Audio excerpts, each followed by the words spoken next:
Écoutez, vous savez, j'allais vous dire qu'en industrie, d'ailleurs dans les entreprises, on ne cesse de clamer l'importance de la recherche et du développement, de l'innovation, et ça vaut ça aussi en santé. Et mon invité en ce moment sait très bien de quoi je parle, puisque d'abord, il est chef d'entreprise et il a combattu non pas un, mais 2 cancers.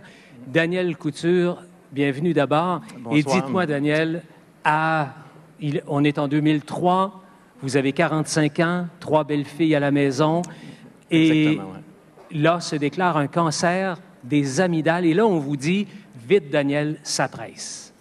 Oui, effectivement, on me transfère au CHUS d'urgence pour rencontrer le spécialiste, le docteur Abdenour Nabid, à qui je dois beaucoup d'ailleurs. Oui.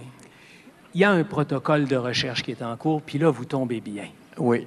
On me suggère fortement d'y adhérer. J'avais probablement tous les caractéristiques pour permettre peut-être d'évoluer dans leur domaine.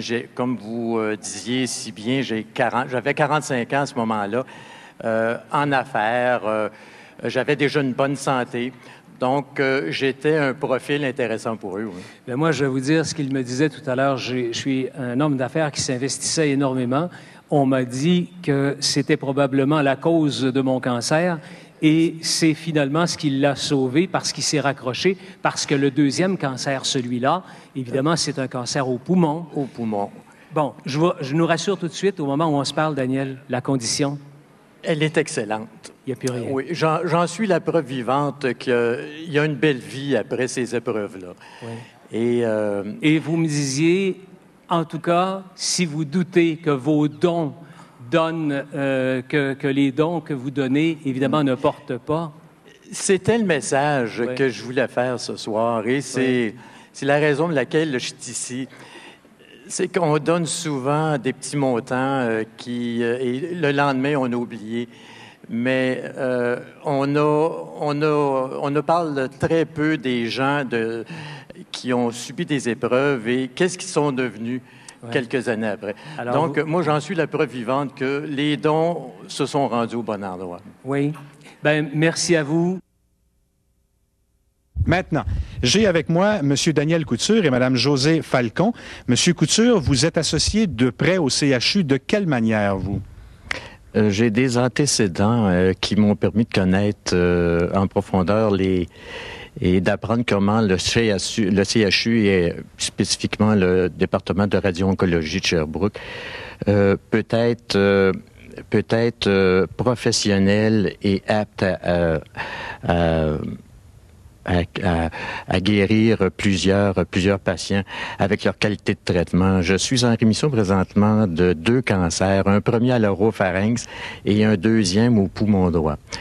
Et j'ai eu que des bonnes nouvelles, j'ai eu un traitement exemplaire et je cherchais une façon de remercier ce que le département d'oncologie du CHUS avait fait pour moi.